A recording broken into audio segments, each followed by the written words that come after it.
What's going on, guys? Andrew Piluk Hockey here, back with another video. The NHL waiver wire is absolutely crazy today. There's a lot of people on waivers, including a bunch of players from Vancouver that a lot of people are upset about, and a lot of people from Toronto, Winnipeg, Edmonton. There's teams all over the NHL that are putting players on waivers today. So I thought that we would go over some of these names. We'll list out all of the names. I believe there's 39. It was a tweet coming from James Myrtle that posted all 39 players in the list. Maybe I'll go through some familiar names for you guys. Anton Forsberg of Carolina. We got Joshua Ho-Sang for the Islanders. Now, this one is significant. 23 years old, and obviously there's been some problems there. Ho-Sang and the Islanders haven't really seen eye to eye. There's been some miscommunicated stuff and some behavior that isn't tolerated according to the Islanders over the time we've heard about Ho-Sang and how they haven't really cooperated. Last year for the Bridgeport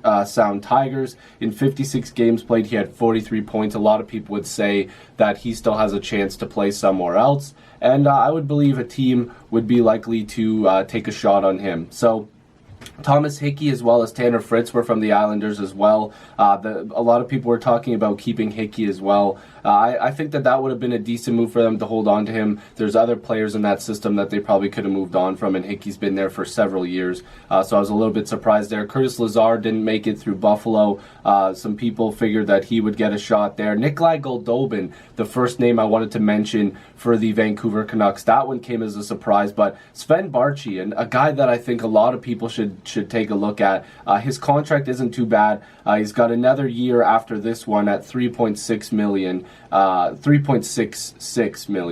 So I was a little bit, like I said, a little bit surprised there. Last season, 26 games played, he had 14 points. The season before that, 29 points in 53 games played. Moving on, there's a ton of names here. Brandon Manning from Edmonton. That one isn't really too much of a surprise. I think they're giving other looks to somebody else.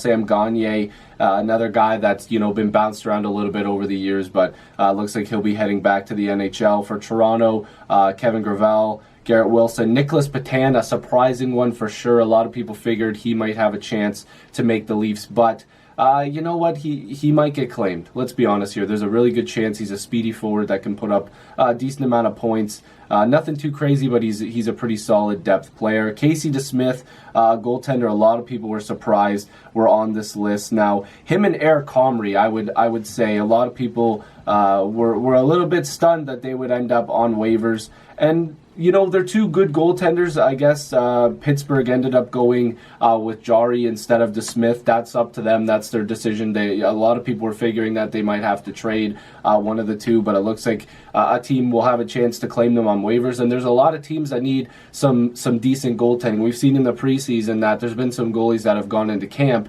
and not exactly impressed teams. So I would think a guy like DeSmith or even Comrie will at least give you a solid backup option, or a guy that might be able to play some games for you. I think DeSmith might be the guy that can at least play a significant amount of games. Luke Schenn didn't work out in Tampa Bay. Apparently, there's some people from Vancouver saying maybe they should give Schenn another chance to play as a depth guy in Vancouver. I would disagree with that, but again, I'm not a Vancouver Canucks fan. Daniel Sprong, Sam Carrick, Marco Dano, a guy that I think a lot of people were high on before. I believe he was started in the Winnipeg system. He is also on waivers. So a big list of names. Again, if you want to see this tweet, it's from James Myrtle. But there's definitely some surprises there. Going back to a guy like Thomas Hickey, too, like a defenseman. He's only 30 years old.